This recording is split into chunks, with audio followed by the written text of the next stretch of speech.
angels! Hi, welcome to Divine Sacred Tarot. Welcome to my channel, and thank you so much for enabling me to channel these messages for the highest and best good. Thank you, angels, ancestors, and spirit team. And today is going to be a very, very different twin flame reading because it's all about the divine feminine. It's all about you, divine feminine, who are listening.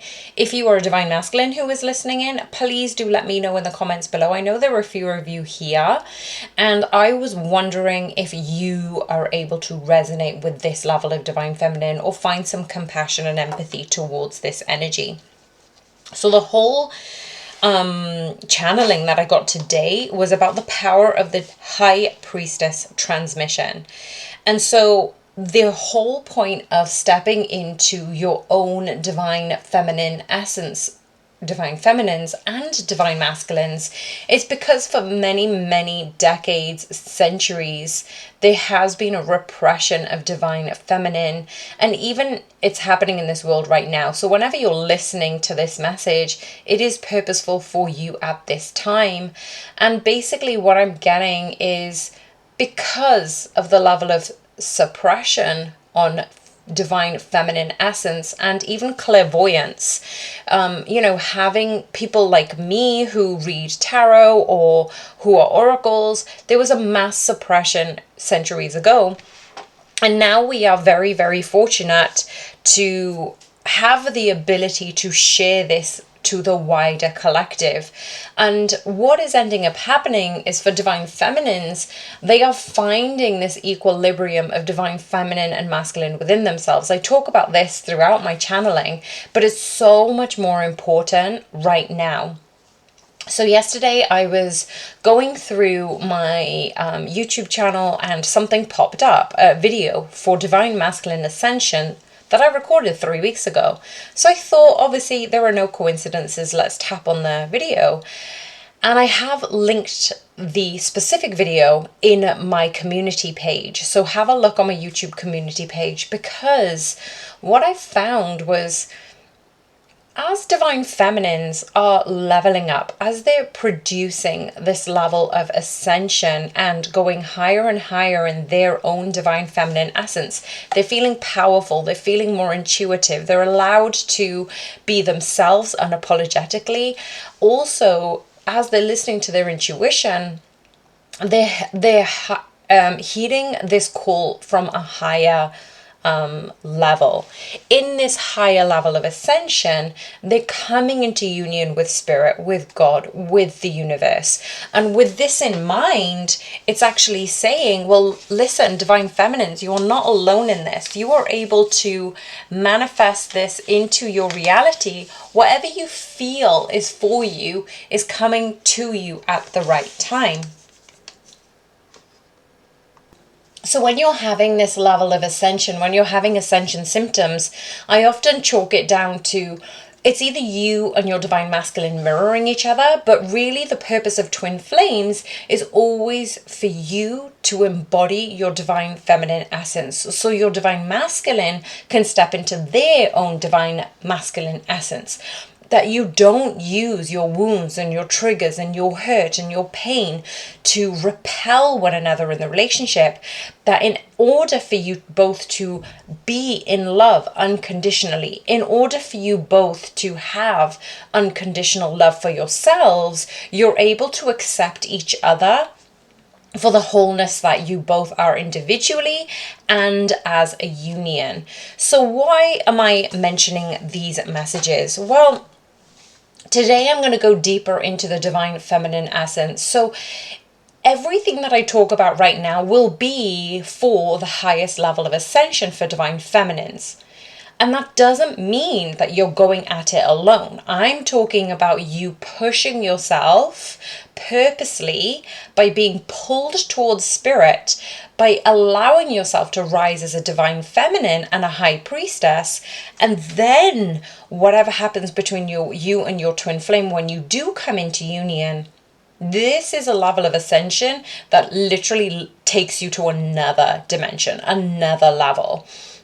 And it is happening in this lifetime. If you are listening to this reading today or any time in the future, you are divine feminine. you embody your divine masculine, which is mirrored to you in the 3D, and you are both coming into union in this lifetime. For some of you, it's closer than others, but you are going to come together in this lifetime. So that is gospel. That is what I've been asked to channel. And right now I'm going to be asking, what do divine feminines need to release at this time? What is it? Can you please, angels, guardians, ancestors, spirit team, allow me to channel the messages for the collective, for only the highest and best good. Allow me to receive these messages in order for my collective to have clarity on where they are going, and what they need to learn regarding this journey. So what do the divine feminines need to release? The divine feminines need to release the atypical standard of what success looks like in the 3D. So your level of success is purposeful to you and your journey, but that doesn't look the same for everyone. So with the societal conditions of saying you've been brought up to be a female, you might have been going against that grain, and you may be transgender, you may be bisexual, you may be a lesbian, and it basically says that you already are going against the grain regarding your gender or your ethnicity.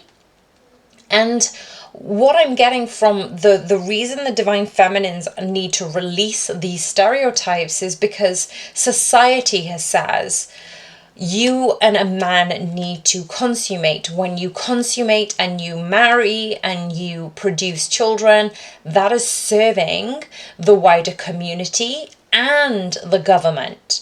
So this is not about conspiracy. This is not about politics. This is purely about, it is beneficial for society for you to reproduce, right? So for those of you who do want a relationship with a divine masculine who is male, well, then that's your prerogative. If your divine masculine represents a female, if they are transgender, if they are whatever they are, allow yourself to really step into what guidance you are being given intuitively.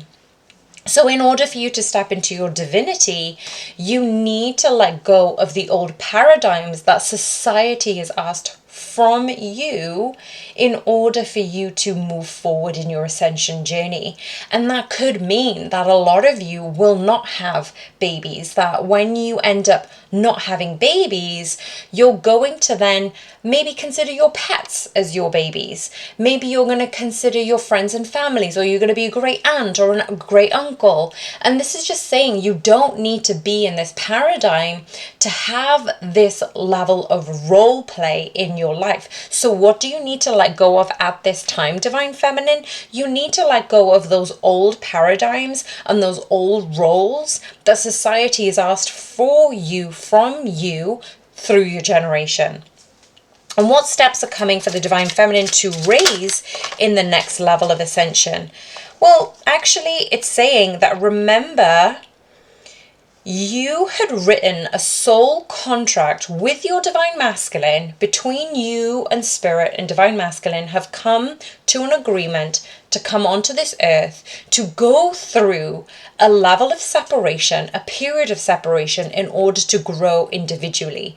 And that is leading you towards your purpose. So when you are ascending towards your purpose, it's not just for you to live a happy and a joyful and a playful and an abundant life, but you're bringing that level of joy, happiness, love in and around you because of your energy. So when people come to you and say, oh, I feel really good around you. Oh, you make me laugh. Oh, I feel really happy around you. Oh, thanks for listening. Thanks for being here for me.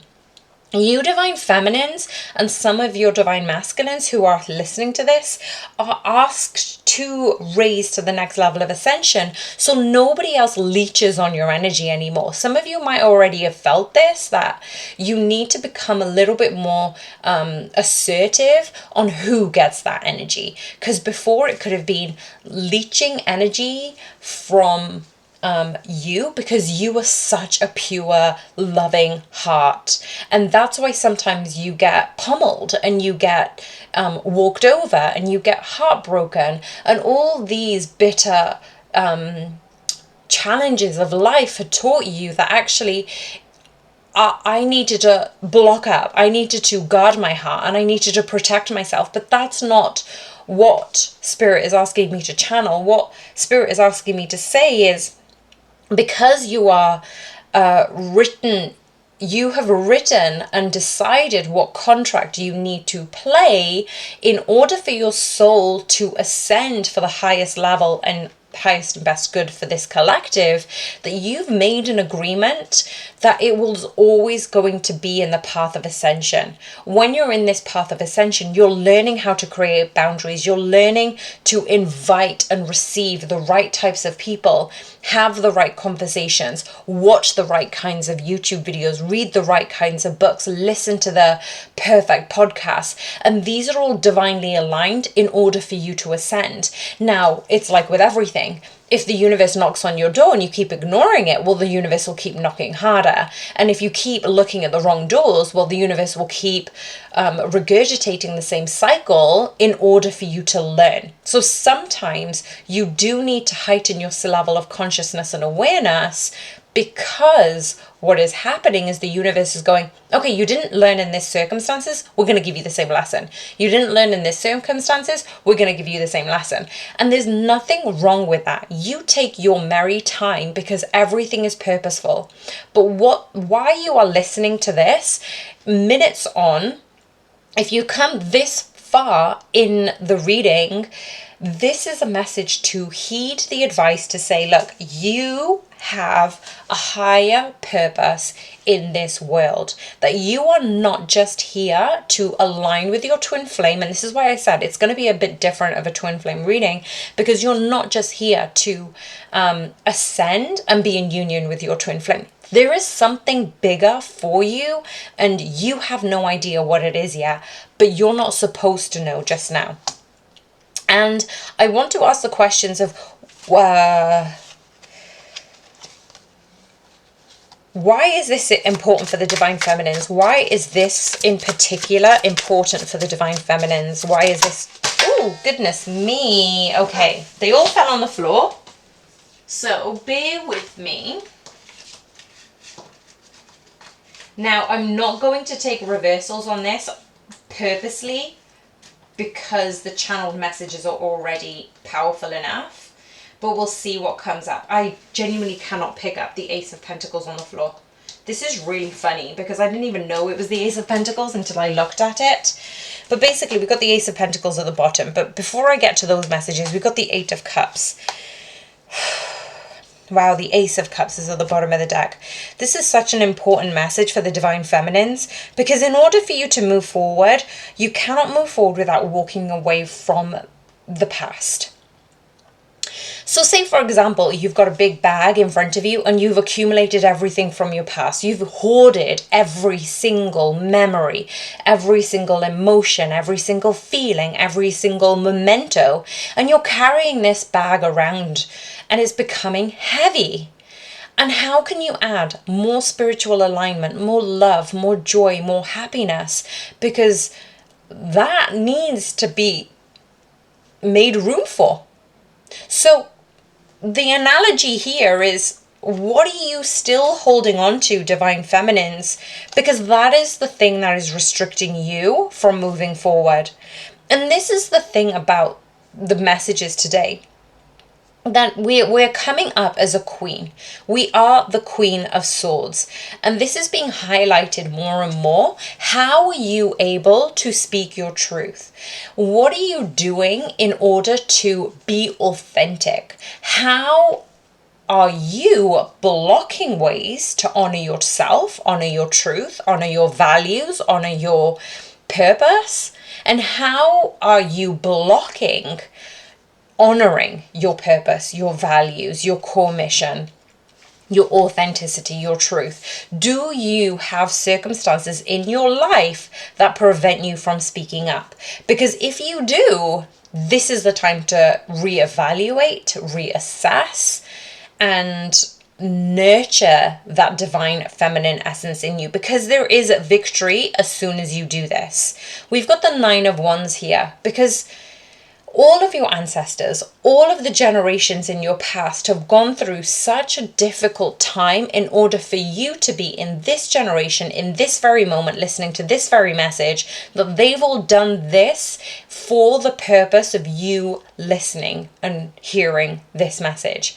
Now, I can sense my power integrating and soaring as I'm saying these messages. So this is why it's not taken lightheartedly. For those of you who switched off in the reading so far, that message wasn't for you. For those of you who have stayed right now, I cannot stress enough the amount that you've been through, the hardships and the turmoil and the struggle has all been for a reason. You are at the precipice of the next cycle, and the universe is asking you to endure. You need to endure, because the more you endure, the more you step into your authenticity, the more you are listening to these resonance of power, of feminine embodiment, of high priestess energy, of divine sovereign nature, empowering yourself, empowering the women beside you, loving your body. Have you looked at yourself naked in the mirror and loved every inch of your body? Because until you've done that, you're not able to receive this Ace of Pentacles that the divine universe, spirit, God, Bhagavan are trying to give you. That is what's holding you back, and that is why it's important. And you know what? The universe hears you. They know that you and your divine masculine are meant for one another. But before you can go into that union, you need to accept this unconditional love for yourself, for your journey, for your divine feminines, for your generation of divine feminines, in order for you to receive all of this love that's coming in for you. And why is this important for the divine masculines? This is the interesting thing. So these questions had come to me in a channeled message, and I found this really interesting because I thought, well, why has this got to do with the divine masculine? And one card popped out very clearly, the 5 of Swords. Why is this important for the divine masculines? Because they are able to upskill through your energy of separation. When they see you rise, they may be checking you out on social media, but this is an energetic frequency. It's almost like it's the sound that only dogs can hear. This is just an example. But we as humans have such limited sight, hearing, speech. And if you notice, actually, for some of you who don't know, when you're out in space, sound does not carry. There is no sound in space because you need radio waves and frequencies to actually get that through. There is such a thing as we are limited by our 3D body. And what that means is when you're elevating yourself into this divine feminine high priestess energy, your divine masculine is finally tuned to your soul's frequency. As your soul ascends higher, your divine masculine starts tuning in. Your divine masculine starts upskilling. Your divine masculine starts coming in with the chance, because they don't want to miss out on this level of ascension. There is only a certain point where you get to do this on your own, and that's why it's important for divine masculines, because you are helping them by you being in your sovereign nature. Why is this important for the collective? Why is this important for the collective, please, Spirit? One card if possible. Why is this important for the collective, for the world, for humanity? The Empress. Wow. Oh my gosh, the Emperor is at the bottom of the deck. I can't even. I cannot stress this enough. When you, divine feminines, are in your high priestess, queen, empress energy, your divine masculine is mirroring that, so they are able to step into their own divine masculine energy. What did I say at the beginning of this oracle? I was saying that the two of you are in equilibrium. You're in balance. When one rises, it enables the other to rise. When you're able to ascend, you're enabling your divine masculine to ascend. Why is this important for the collective? Because the divine feminine, the Empress, knows what type of energy it takes to raise the vibration of love in this world. That vibration is like a little bell ringing for the divine masculine, letting them know that the divine feminine is ready. They are ready to receive. Because when you emanate and radiate and you're on this frequency of love, your divine masculine can sense that, can feel it, can embrace it. And they know that they are meant to be that level of auspiciousness. You know, we've got the star right behind the Emperor because this is something that has always been divinely guided. I said that both of you had written a contract upon agreement before coming to Earth. This is part of the contract that you have written in Divine Feminine. I need to do this work in order for. Divine Masculines have agreed. I need to do this work in order for. And when we do the order of work that we are being asked to do, then we come together in order to do the collective work together. And that's why you're coming into union. So what ways can Divine Feminine step into their authenticity? That just flew on the floor, so let me just try and get this. Ooh. Okay, clear as day. What ways can Divine Feminine step into the authenticity? Divine is giving us the protection for our union. Of course it is. You are being protected. You are being watched over.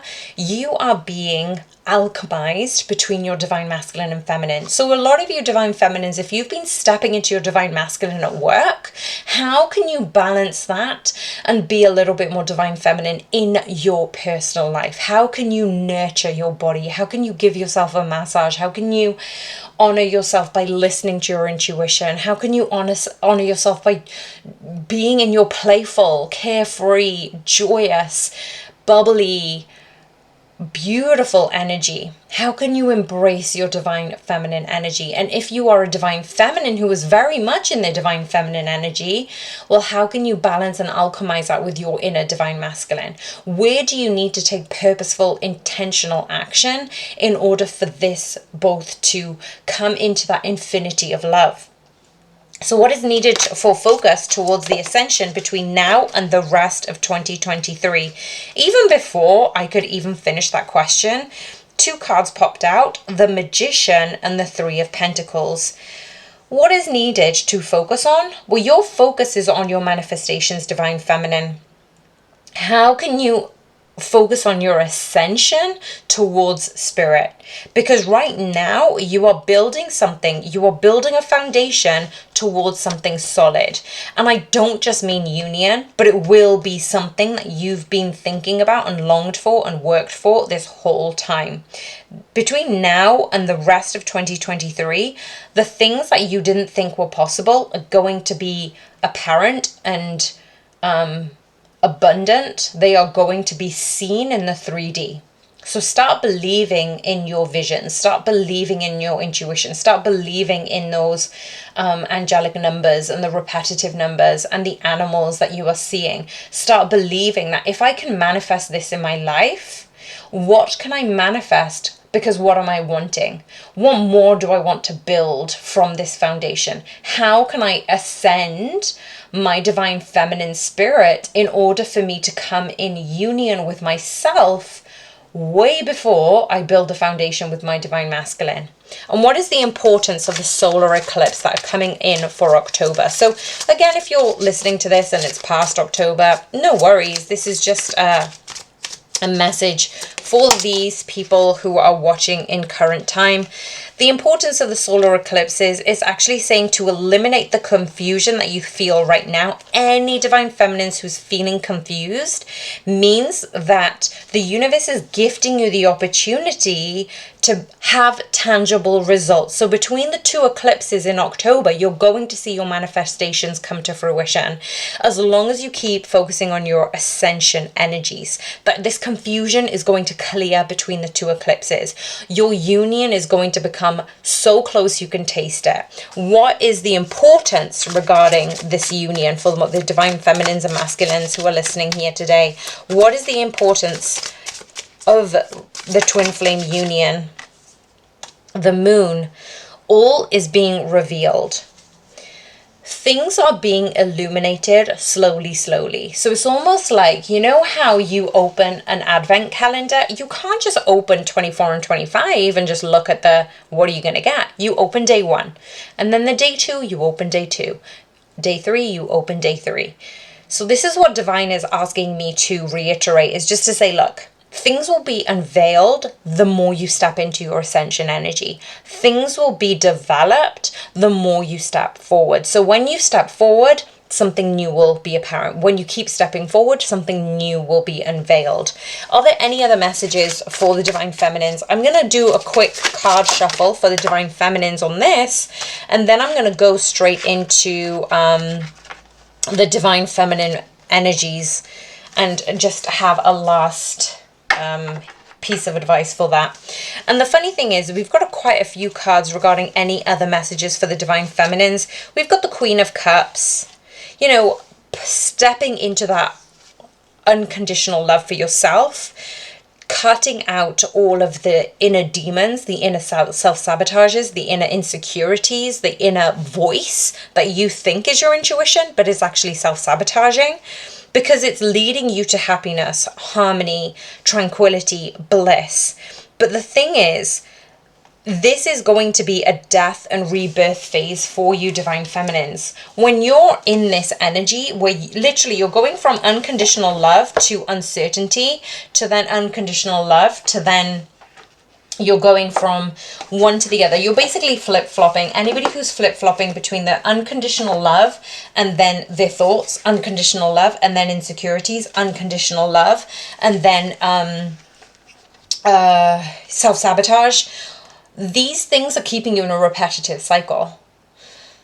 So you need to break free of all of those layers and layers and layers of contradictions, of self-sabotage, of lower distractions and energies, in order for you to come into the 10 of Cups. This is going to be a new rebirth for you, divine feminines. And I know word of a lie, you cannot make this up. When you're able to get rid of that devil energy, when you're truly able to start a new cycle, 2 of Cups has come out, and the King of Cups. So when you are in your divine feminine energy as the Queen of Cups, when you have mastered the skill of being in your divine feminine essence, of being the ascended master, of going through this death and rebirth in this lifetime, you're coming into this lightning strike, this thunderbolt level of awareness where you are able to be in the 2 of Cups with your divine masculine. 2 court cards here, the King of Cups. And I find it really poignant that we started with a Queen of Cups and we've ended with a King of Cups. There are 2 messages that actually are very, very relevant to the divine feminine at this time. And as I split the deck, both cards came up. So I'm going to read both of them. One of the cards is Lalita. And this is the card number 88. So I feel like, again, this, not card number, pardon me, the page number is 88. So I feel like this already is a significant message for anybody who's seeing the numbers 88. Lalita is the red goddess. There is playfulness in her spiritual power, and laughter leads them back to light. So Lalita presents a spontaneity that graces a heavy moment and reminds us that joy is a powerful spiritual practice. Lalita Tripura Sundari is a Hindu deity known as the Red Goddess because her connection to desire. She is often depicted sitting on a lotus with 16 petals, known as the fulfiller of all desires. She is holding a golden bow that represents the mind and 5 golden arrows that represent the 5 senses.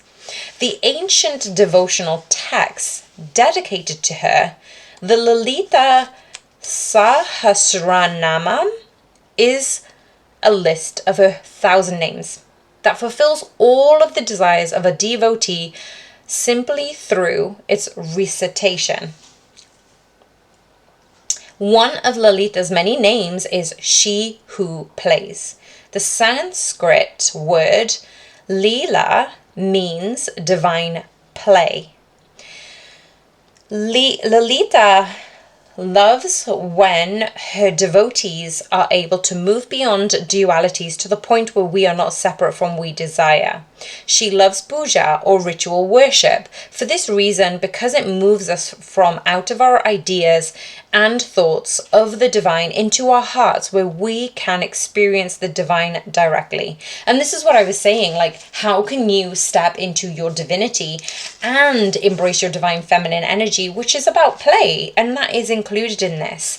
Lalita is known for her spontaneity, for liberating her devotees with joy.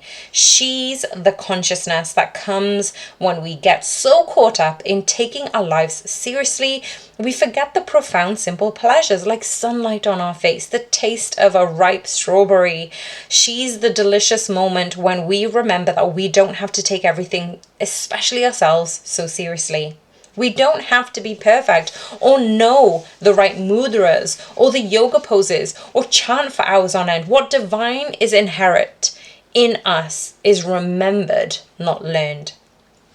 So the answers arrive from disengaging with the energy that created the problem or the question to begin with. We so often hold tight to what we desire with a grip that actually inhibits it from arriving. And we often take the soul by the collar and demand to know any answer right now. But when a desire is an imperative, there is an inability to be playful, imaginative, and childlike with how and when that desire will arrive. The secret to desire is holding it lightly. The secret that the red goddess knows is that we already have everything we desire. We can trust that the soul craves is and always has been ours.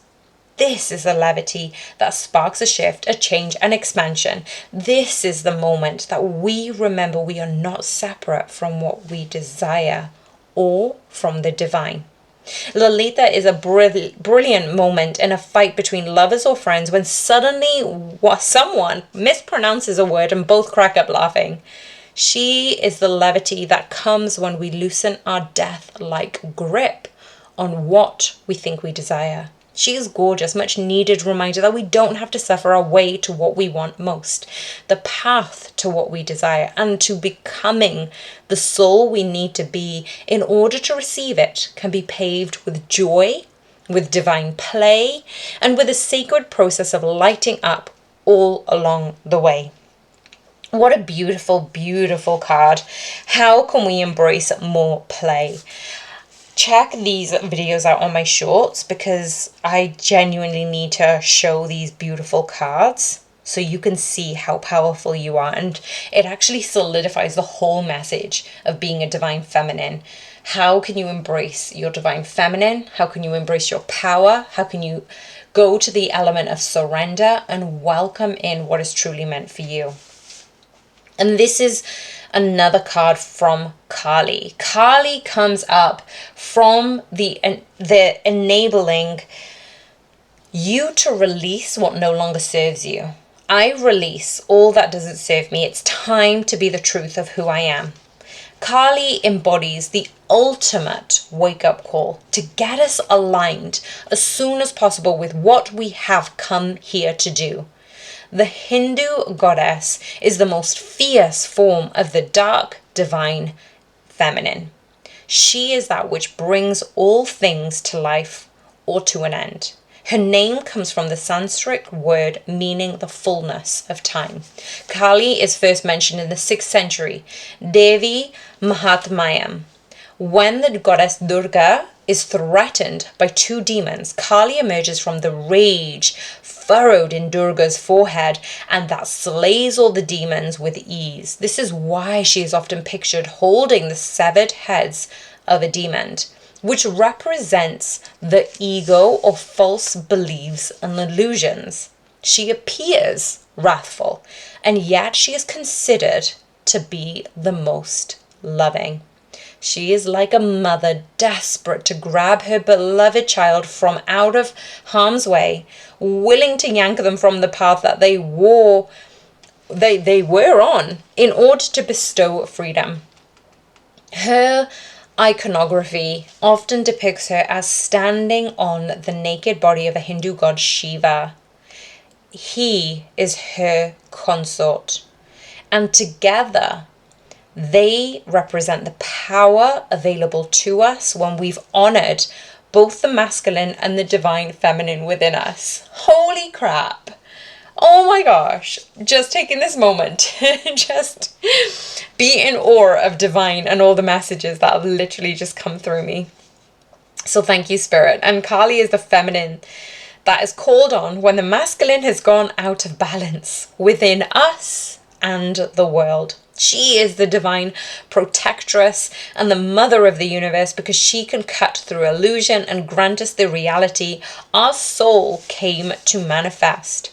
So, Kali is as subtle as a sledgehammer. She shows up to strip us of what no longer serves us. And that sounds good in theory, but in practice, it could feel as if the ground beneath us has turned to sand. All those illusions about ourselves, especially what we think we're capable of, suddenly dissolve beneath us. When Kali sweeps in, we can easily slip into feeling like a victim. It can feel as if events are happening to us rather than for us. Kali doesn't want us to waste another precious second being someone we are not. She doesn't want us to be a partner who doesn't treat us with the respect and love we need to do the light work we've come here to do. Kali wants to sever the ties. Kali wants to sever the ties our ego has made out of fear or out of the false belief that we don't deserve better or more. She wants us to reckon with the fact that we are not here to please others or make them proud. We are here to listen to the singular call of our own soul. Kali is the harbinger of having entered Kairos, soul time, and stripped the ego to reveal the soul can feel raw and often heartbreaking, but ultimately Kali has come out of fierce love for the truth of who we really are. She's giving us the opportunity to choose again and start over, and this time for a place of tremendous wisdom and strength, our vulnerability. She lets us begin again from the bare bones truth of who we are. So what is falling away from your life right now that no longer serves you? What do you need to release? And how can you honor your truth? I am just in awe of these messages today. If you did end up staying, let me know if these resonated, because I am just dumbfounded with how much has come through today. Thank you so much for listening. Thank you so much for being here. And let me know in the comments box below what you found more resonant with this message today. So much love, so much light. I will speak with you soon. Bye for now.